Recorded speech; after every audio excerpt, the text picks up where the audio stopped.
الحمد لله وكفى والصلاة والسلام على سيد الأنبياء معد الجود والعطاء وعلى آله وصحبه وبارك وسلم دائما أبدا.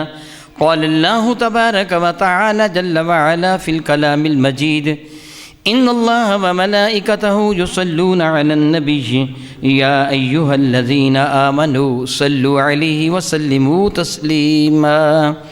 اللهم صل وسلم وبارك على سيدنا ومولانا ونبينا محمد النبي الأمي الكريم وعلى آله وأصحابه أجمعين. الصلاة والسلام عليك يا سيدي يا رسول الله وعلى آلك وأصحابك يا سيدي يا حبيب الله. الصلاة والسلام عليك يا سيدي يا رحمة للعالمين وعلى آلك وأصحابك يا سيدي يا سيدي يا سيدي يا شفيع المذنبين. احبابی گرامی قدر، بحمد اللہ تعالیٰ ثم الحمد للہ تعالیٰ، پچھلے جمعۃ المبارک کو میں نے حقوق العباد کے سلسلہ میں کچھ گفتگو کی تھی اور یہ وعدہ کیا تھا آئندہ جمعہ یعنی آج کے جمعۃ المبارک کو اگر اللہ نے چاہا تو میں والدین کے بارے میں کچھ گفتگو کروں گا. ربی ذوالجلال قرآن مجید فرقان حمید میں ارشاد گرامی قدر فرماتا ہے: وَقَضَىٰ رَبُّكَ أَلَّا تَعْبُدُوا إِلَّا إِيَّاهُ. وَقَضَىٰ اور فیصلہ فرمایا ہے، حکم دیا ہے آپ کے پروردگار نے. جس طرح آپ جانتے ہیں کہ قاضی اس شخص کو کہتے ہیں کہ جو جج ہوتا ہے، جو فیصلہ کرتا ہے، جو حکم دیتا ہے. وَقَضَىٰ رَبُّكَ، تیرے رب نے یہ فیصلہ فرمایا، یہ حکم دیا کیا کہ اللہ تعبدو، ہرگز ہرگز اللہ کے سوا کسی کی عبادت نہ کرنا. وَبِالْوَالِدَيْنِ إِحْسَانًا، اور دوسرا حکم یہ دیا ہے کہ والدین کے ساتھ حسن سلوک کرنا.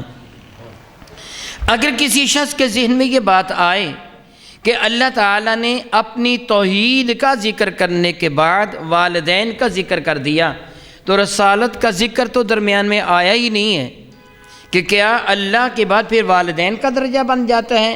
رسالت کا تو ذکر نہیں ہے.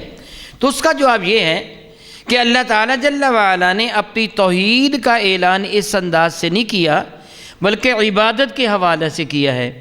وَقَضَىٰ رَبُّكَ، اور تیرے رب نے یہ حکم دیا، یہ فیصلہ فرمایا کہ اللہ تعبدو، یہ کہ تو ہرگز ہرگز کسی کی عبادت نہ کر الا ایاہ، سوائے اللہ تعالیٰ کے. تو عبادت کا لفظی معنی ہوتا ہے نہایت درجے کی عاجزی، انکساری. عبادت سے ہی لفظ عبادہ ہے جس کا معنی ہوتا ہے غلام، نوکر.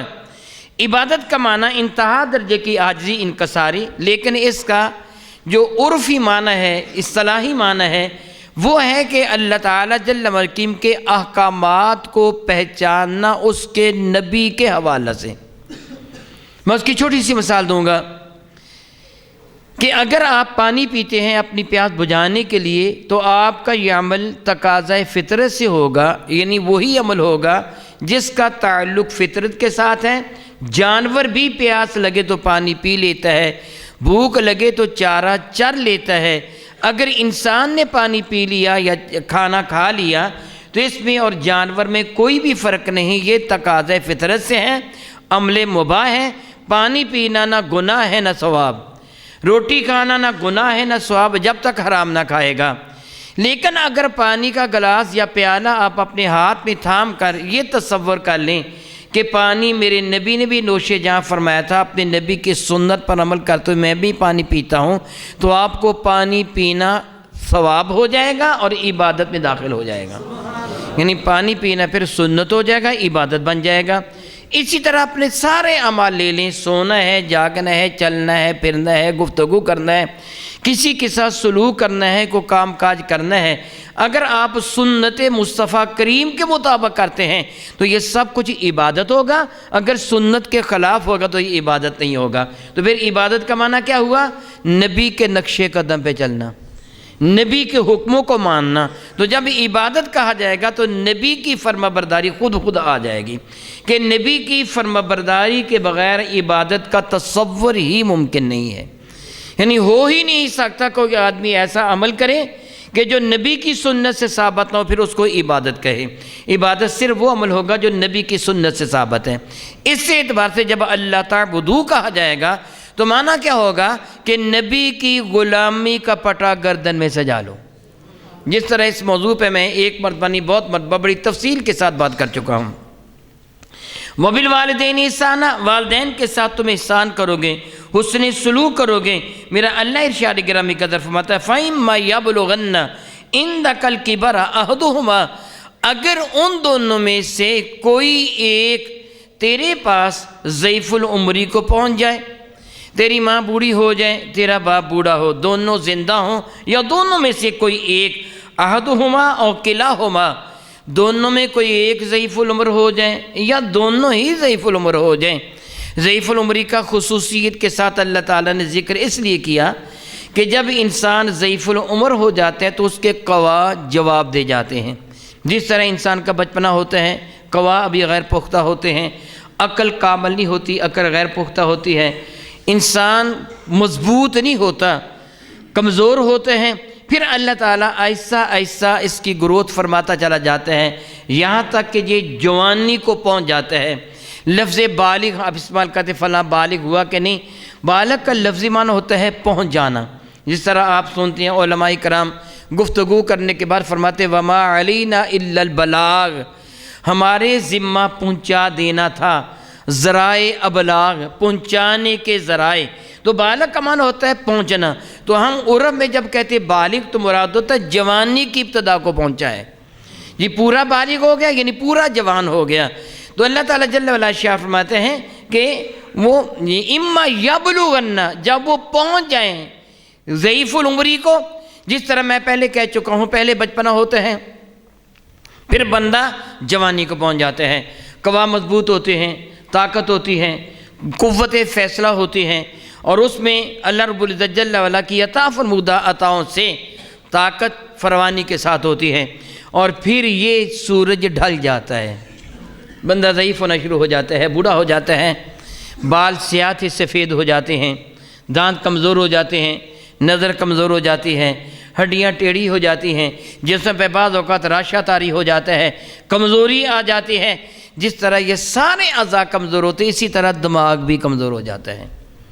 اگرچہ اس کے بعد تجربہ ہوتا ہے، یادداشت موجود ہو تو تجربہ کی بنا پر وہ فیصلہ کرتا ہے کہ ایسے کرو ایسے کرو ایسے کرو، ہم بڑوں کی بات اسی بنا پر مانتے ہیں کہ ان کے پاس تجربہ ہوتا ہے، لیکن بعض اوقات قوا کمزور ہو جاتے ہیں، اب کھانا پینا بھی مشکل ہو جاتا ہے، معاذ اللہ تعالیٰ بعض کا معدہ خراب ہو گیا، بار بار وہ پوٹی کرتے ہیں، ان کو واش روم میں جانا ہوتا وغیرہ وغیرہ، تو اب ان کی یہ حالت ہو جاتی ہے۔ تو اللہ فرماتا ہے جب تیرے پاس اس حال کو پہنچ جائیں فلا تقل لہما اف، خبردار میں اللہ تجھے حکم دیتا ہوں ان کو اف بھی نہ کہنا۔ وہ ضعیف العمر ہو گئے ہیں، بار بار پیشاب آتا ہے ابو کو امی کو، پخانہ آتا ہے بار بار، وہ اٹھ بیٹھ نہیں سکتے، تجھے سہارا دے کے آگے پیچھے لے جانا پڑتا ہے۔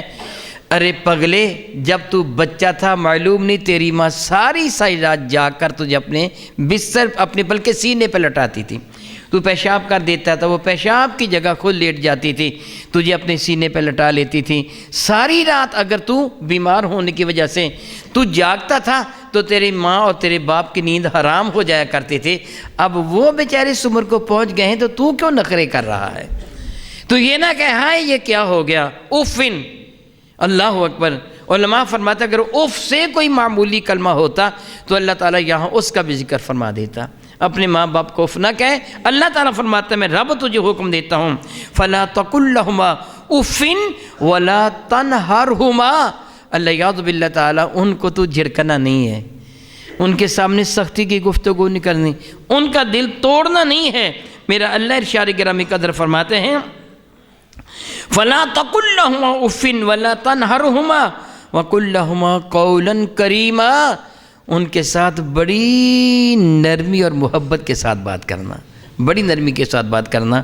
علماء کرام اس کی شرح میں ارشاد فرماتے ہیں جس طرح کو بندہ کسی کا ملازم ہو، اس زمانہ میں غلام ہوا کرتے تھے اپنے آقاؤں کے، آپ نے ایک مرتبہ نہیں بہت مرتبہ سنا، حضرت سیدنا بلال حبشی رضی اللہ عنہ کا جو آقا تھا وہ آپ پر کتنے ظلم و ستم کیا کرتا تھا، ابی بن خلف اور امیہ بن خلف، آپ کو تپتی ہوئی ریت پر لٹا کر سینے پر پتھر رکھ دیتا تھا، یعنی آقا بہت ظالم ہوا کرتے تھے۔ علماء فرماتے ہیں جس طرح ظالم آقا کے سامنے غلام دب کر بات کرتا ہے، ایسا ایسا بات کرتا ہے، کانپتا ہوا بات کرتا ہے، کہیں میرا آقا غصہ میں آ کر مجھے کوئی سزا نہ دے دیں، فرماتے یہ قول کریم ہے، ماں باپ کے ساتھ اس طرح بات کر، ان کی ہیبت کو اپنے پیش نظر رکھ، ان کی آنکھوں میں آنکھیں ڈال کر بات نہ کر، ان کی بات کو توڑ نہیں، ادب و احترام کے تقاضوں کو ملحوظ خاطر رکھتے ہوئے ان کے ساتھ محبت کے ساتھ بات کر۔ اور پھر اللہ رب العزت جل وعلا ارشاد گرامی قدر فرماتے ہیں واخفض لَهُمَا جناح الذل من الرحمہ، جناح بازو کو بھی کہتے ہیں اور پر کو بھی کہتے ہیں۔ جب کوئی جانور بہت زیادہ عاجزی انکساری کا اظہار کرتا ہے تو اس کا ایک انداز ہوتا ہے کہ وہ اپنے پروں کو زمین کی طرف ڈال دیتا ہے اور زمین پر گھسڑتا ہوا اپنے پروں کو چلتا ہے، عاجزی کی وجہ سے۔ میرا اللہ فرماتا ہے اپنے ماں باپ کے قدموں تلے اپنے ہاتھ پھیلا دے۔ وَاخْفِضْ لَهُمَا جَنَاحَ الذُّلِّ، لفظ ذلت ہے، اپنے ماں باپ کے حضور اس طرح حاضر ہو جس طرح بہت اعلیٰ شخصیت کے سامنے ایک ذلیل بندہ حاضر ہوتا ہے۔ مثال نہیں میں دے سکتا، سارے مسلمان عزت والے ہیں، جس طرح ایک بہت کرخت قسم کے چودھری نمبردار کے سامنے ایک معمولی کاشتکار عاجزی انکساری کے ساتھ پیش ہوتا ہے، یہ ذلت کے ساتھ پیش ہوتا ہے۔ میرا اللہ فرماتا اپنے ماں باپ کے سامنے یوں حاضر ہوا کر، اکڑ کرنا بیٹھا کر، اپنے ماں باپ کے سامنے آنکھیں نہ نکارا کر۔ وَاخْفِضْ لَهُمَا جَنَاحَ الذُّلِّ مِنَ الرَّحْمَةِ، ارے ذلت پہ رحمت بھی ہونی چاہیے، عاجزی انکساری کی انتہا ہونی چاہیے۔ میرا اللہ اشارہ گرامی قدر فرماتا ہے وَقُلْ، یہی نہیں کہ ان کے سامنے عاجزی انکساری کا عملی طور پر اظہار کر، بلکہ یوں کہا کر رب ارحمہما، میرے پروردگار میری ماں میرے ابا پر رحمت نازل فرما۔ ہمیشہ تو ان کے لیے دعا مانگتے رہا کر، ان کے حق میں دعا مانگتے رہا کر، اے اللہ میری ماں پر میرے ابا پر رحمت نازل فرما، کما ربیانی صغیرہ، مولا جس طرح تکلیفیں اٹھا کر بچپنے میں انہوں نے مجھے پالا ہے، مولا تعالیٰ بھی ان کو ان کا صلہ عطا فرما۔ رب پالنے والا، پرورش فرمانے والا، بندہ ہی عرض کرتا ہے مولا تعالیٰ جس طرح میں چھوٹا سا تھا، میں قصور کر دیا کرتا تھا، غلطی ہو جایا کرتی تھی، میری ماں مجھے سزا دینا چاہتی، میرا ابا اپنے دامن کرم میں مجھے چھپا لیا کرتا تھا، میرا ابا مجھے سزا دینا چاہتا، میری ماں خود مار کھا لیتی، مجھے بچا دیا کرتی تھی۔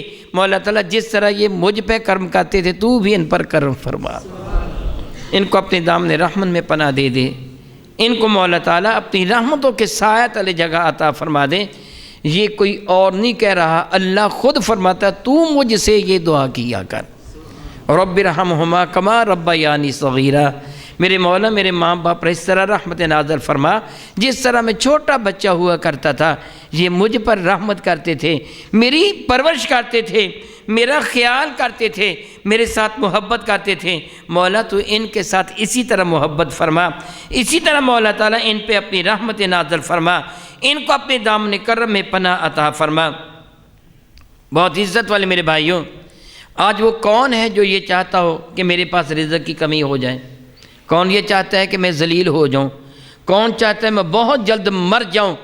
ہر بندہ چاہتا ہے کہ اللہ تعالیٰ مجھے وسیع پیمانے پر رزق حلال عطا فرما دے۔ ہر بندہ چاہتا ہے کہ عزت و عظمت کا تاج میرے سر پر سج جائے۔ ہر کوئی چاہتا ہے کہ میری عمر میں برکت آ جائے۔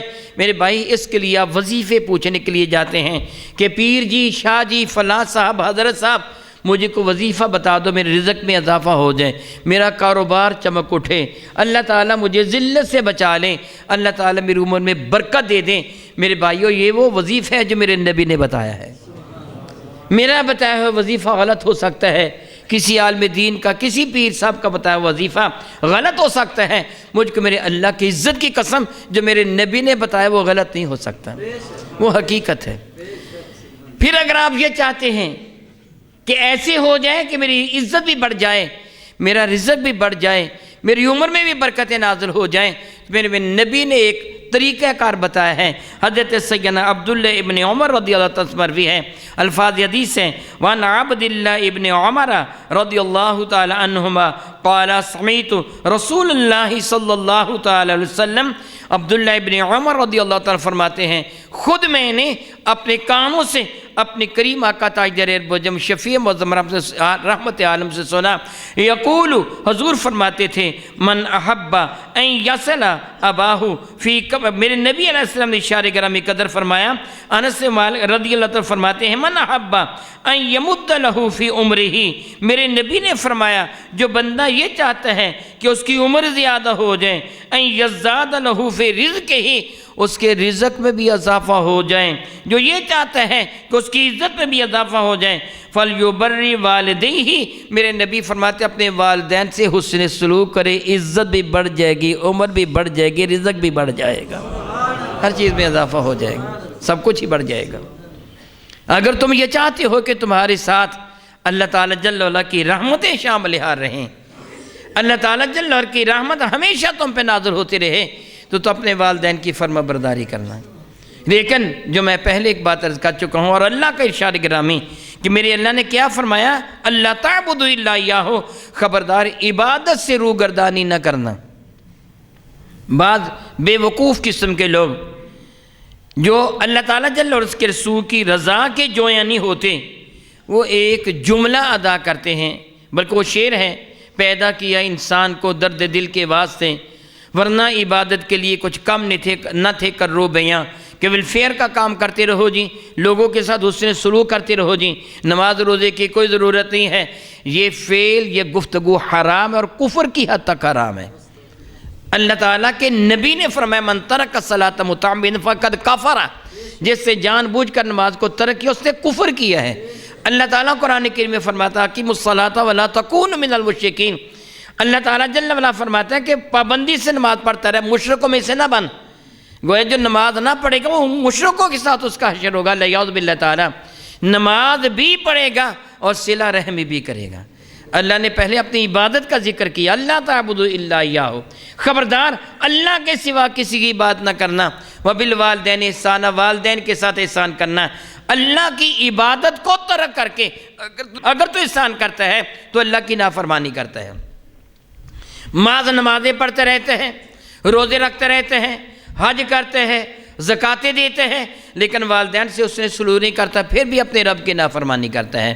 میرے نبی فرماتے ہیں تاجدار اربجم شفیع معظم رحمت عالم صلی اللہ علیہ وسلم کے ارشاد گرامی قدر اور راوی حضرت سیدنا ابن عباس رضی اللہ تعالی عنہ ارشاد گرامی قدر فرماتے ہیں کہ قال رسول اللہ صلی اللہ تعالی وسلم، اللہ تعالیٰ کے رسول مرشم رحمت عالم صلی اللہ علیہ وسلم نے ارشاد گرامی قدر فرمایا من اصبح مطیعا فی والدیہ اصبح لہ بابان مفتوحان من الجنہ، جس آدمی کی صبح اس حال میں ہوئی، اہل عرب صبح ہی کا ذکر کرتے ہیں، خواہ صبح ہو یا شام ہو، جس آدمی کی صبح اس حال میں ہوئی کہ اس کی امی اس کا ابا اس سے راضی تھے، میرے نبی خبر دیتے ہیں وہ یاد رکھے اس کے لیے جنت کے 2 دروازے کھول دیے جاتے ہیں۔ اللہ اکبر، اللہ اکبر، اللہ اکبر، اللہ اکبر۔ کتنا بلند درجہ ہے والدین کا، کتنی عظمت عطا فرما دی رب کائنات نے والدین کو۔ فرمایا کہ اگر تیری ماں تیرا باپ تو سے راضی، تیری صبح اس سال میں ہوئی ہے، تو میرے نبی فرماتے مفتوحانی لہو بابانی مفتوحانی من الجنت، اس کے لیے جنت کے 2 دروازے کھلے ہوتے ہیں۔ وَإِن كَانَ وَاحِدًا فَوَاحِدًا، اگر دونوں میں ایک راضی ہوتے ہیں تو جنت کا ایک دروازہ کھلا ہوتا ہے، ایک ناراض ہوتا ہے، جہنم کا ایک دروازہ کھلا ہوتا ہے۔ پھر رب کریم کی رضا ہے تجھے جنت میں بھیجے یا جہنم میں بھیجے۔ میرے کریم آقا رسول اللہ نے فرمایا وَمَنْ أَمْسَى عَاصِيًا لِلَّهِ فِي وَالِدَيْهِ، جس نے صبح اس حال میں کی یا شام اس حال میں کی کہ اس کی ماں اس کا باپ اس سے ناراض ہیں، میرے نبی ارشاد گرامی قدر فرماتے ہیں اصبح لہو بابانی مفتوحان من النار، اس کی صبح اس حال میں ہوتی کہ جہنم کے 2 دروازے اس کے لیے کھلے ہوتے ہیں، جس کی ماں اور باپ اس سے ناراض ہوتے ہیں۔ میرے کریم نے ارشاد فرمایا وَإِن كَانَ وَاحِدًا فَوَاحِدًا، اگر ایک ناراض ہوتا ہے تو یاد رکھے جہنم کا ایک دروازہ کھلا ہوتا ہے۔ میرے نبی ارشاد فرما رہے تھے بارگاہ رسالت مآب میں صحابہ حاضر ہیں، ایک نے عرض کیا یا رسول اللہ علیہ السلام، جس طرح حدیث بارکہ ہے، قال الرجل، ایک آدمی نے عرض کیا ان ظلماہ، یا رسول اللہ اگر ماں باپ ظلم کریں تو پھر؟ ان ظلما تثنیہ کا صیغہ ہو، یہ خطاب ضمیر ہے اس متکلم کی، اگر وہ اس پہ ظلم کریں، یعنی جو پوچھنے والا تھا کہ اگر ماں باپ اپنی اولاد پر، اپنے بیٹے پر ظلم کرے پھر اسے گھر سے نکال دیں، اس کی جائیداد پہ قبضہ کر لیں، اسے مارے پیٹیں، اس کی ہڈیاں توڑ دیں، اس کو معاذ اللہ تعالیٰ سزا دیں، اس کے خلاف کو قدم اٹھا لیں، ظلم کریں اگر ماں باپ، تو یا رسول اللہ پھر بھی ان کے حق میں دعا ہی مانگتا رہے، پھر بھی ان سے نرمی کا سلوک کرے، پھر بھی وہ ناراض ہوگا تو جہنم کے دروازے کھلے ہوں گے۔ اس شخص نے ایک مرتبہ کیا تھا تو قال رسول اللہ صلی اللہ علیہ وسلم، حضور نے فرمایا ان ظلماہ ان ظلماہ ان ظلماہ، اور اگرچہ ظلم کریں، اور اگرچہ وَإِن ظلماہ وَإِن ظلماہ وَإِن ظلماہ، 3 مرتبہ فرمایا اگرچہ وہ ظلم کریں، اگرچہ وہ ظلم کریں، اگرچہ وہ ظلم کریں، میں اللہ کا نبی تجھے ان کی نافرمانی کی اجازت نہیں دیتا۔ میرے بھائی آج حالت کیا ہے؟ سیدنا فاروق اعظم رضی اللہ تعالیٰ میرے نبی کے دربار میں حاضر ہوئے تھے اور عرض کیا تھا یا رسول اللہ میرا بیٹا میرا کہنا نہیں مانتا ہے، عبداللہ، ایک روایت میں عبداللہ خود حاضر ہوئے تھے اور عرض کیا تھا یا رسول اللہ میرے ابا جی مجبور کرتے ہیں مجھے، فرمائیے میں کیا کروں؟ اور انہوں نے عرض کیا تھا یا رسول اللہ میرے ابا جی کہتے ہیں اپنی بیوی کو طلاق دے دیں۔ یاد رکھیے میرے اور آپ کیا کر رسول عربی کے ارشاد گرامی قدر ہے کہ اللہ تعالیٰ نے جن چیزوں کو حلال قرار دیا ہے ان چیزوں میں بدترین شے جو اللہ کو ناپسند ہے، چیز حلال ہے مگر اللہ کو ناپسند ہے، وہ طلاق ہے۔ یعنی ساری وہ چیزیں جن کو اللہ نے طلاق دینا جائز ہے نا، حلال ہے، لیکن ان حلال مباح چیزوں میں جو اللہ کو سب سے زیادہ ناپسند ہے وہ طلاق ہے۔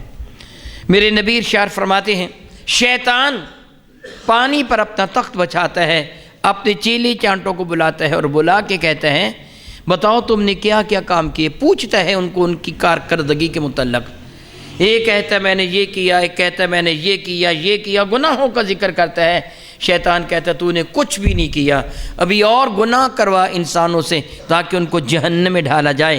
تو ان میں سے ایک شیطان کہتا ہے اے استاد میں نے میاں بیوی کے درمیان لڑائی کروائی، اتنی لڑائی کروائی کہ ان میں طلاق ہو گئی۔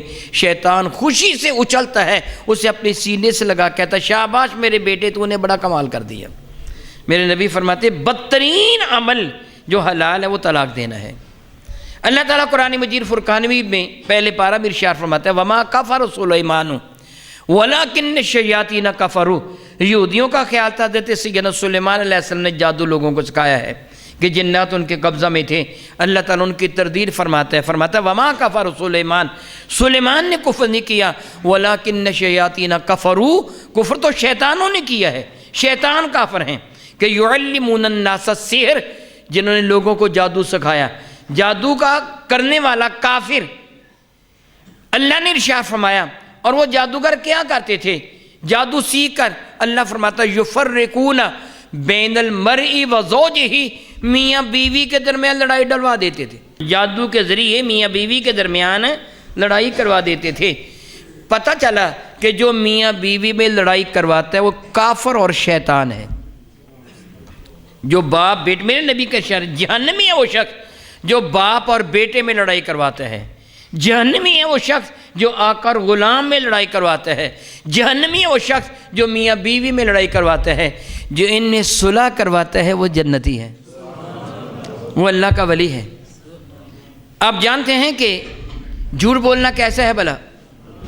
جی اللہ تعالیٰ کی طرف سے اسے کیا ملتا جھوٹ بولنے والے کو؟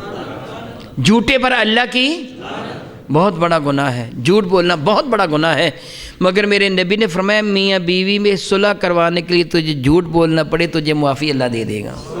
کتنی بڑی بات ہے، کتنی بڑی بات ہے کہ دو مسلمانوں میں تو میاں بیوی میں صلح کروانا چاہتا ہے تو اتنی بڑی نیکی ہے کہ اس کے صدقہ سے جھوٹ جیسا گناہ بھی معاف ہو جائے گا۔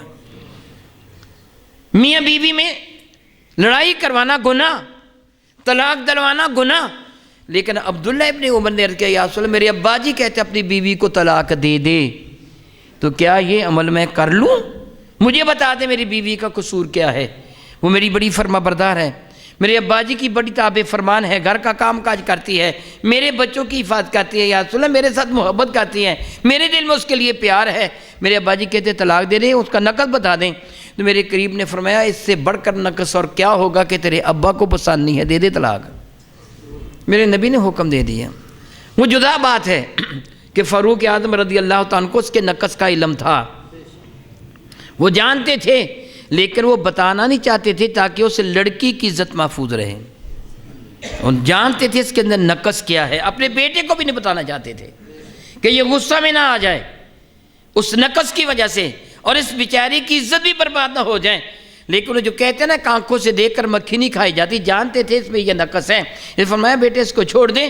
میرے نبی نے نہیں کہا کہ عبداللہ عمر اس کو بتا دے نقص کیا ہے، فرمایا نہیں، بس اتنا ہی کافی ہے جو تیرے ابا نے کہہ دیا وہ کر گزر، وہ کر دے۔ اور آج ہماری حالت کیا ہے؟ اللہ باللہ تعالیٰ ثم اللہ باللہ تعالیٰ، کسی دوست لڑکی کی خاطر کہ میں نے شادی اس کے ساتھ کروانی ہے، ماں کو بھی چھوڑ دیتی ہو، ابا کو بھی چھوڑ دیتے ہو۔ یاد رکھیے، میں ایک مختصر سی حدیث بارکہ سنا کے اپنی گفتگو کو مکمل کرتا ہوں، وقت ہو گیا۔ میرے نبی کا ارشاد ہے من فضل زوجتہ علی امہ فعلیہ لعنۃ اللہ والملائکۃ والناس اجمعین، جس بندے نے اپنی بیوی کو اپنی ماں سے اعلیٰ سمجھا اس پر اللہ کی بھی لعنت ہے، اللہ کے فرشتوں کی بھی، سارے انسانوں کو بھی لعنت ہے۔ ذرا سوچئے آج ہماری حالت کیا ہے؟ ہم ماں باپ کو حقیر جانتے ہیں، اپنے بیوی بچوں کو اعلیٰ جانتے ہیں۔ یہی وہ بچے جن کی آج تو اتنی زیادہ طرفداری کرتا ہے، کل تیرا ابا بھی تیری اسی طرح حفاظت کیا کرتا تھا۔ آج کہتا ہے میرے ابا نے بیٹے کو مارا جی، تو کل تیرا ابا بھی تیری اسی طرح حفاظت، تیرے ساتھ پیار کیا کرتا تھا۔ افسوس، صد افسوس کہ ہم نہیں جانتے یہ دولت کتنی بڑی دولت ہے۔ یاد رکھیے، اگر والدین دنیا سے چلے جائیں، وہ بندہ چاہتا ہے کہ میرے والدین تو موجود نہیں ہیں، وہ دنیا سے چلے گئے ہیں، میرے نبی فرماتے کہ اس کے بھائیوں سے، بہنوں سے حسن سلوک کر، اللہ تعالیٰ تجھے والد کے ساتھ حسن سلوک کا اجر عطا فرما دے گا۔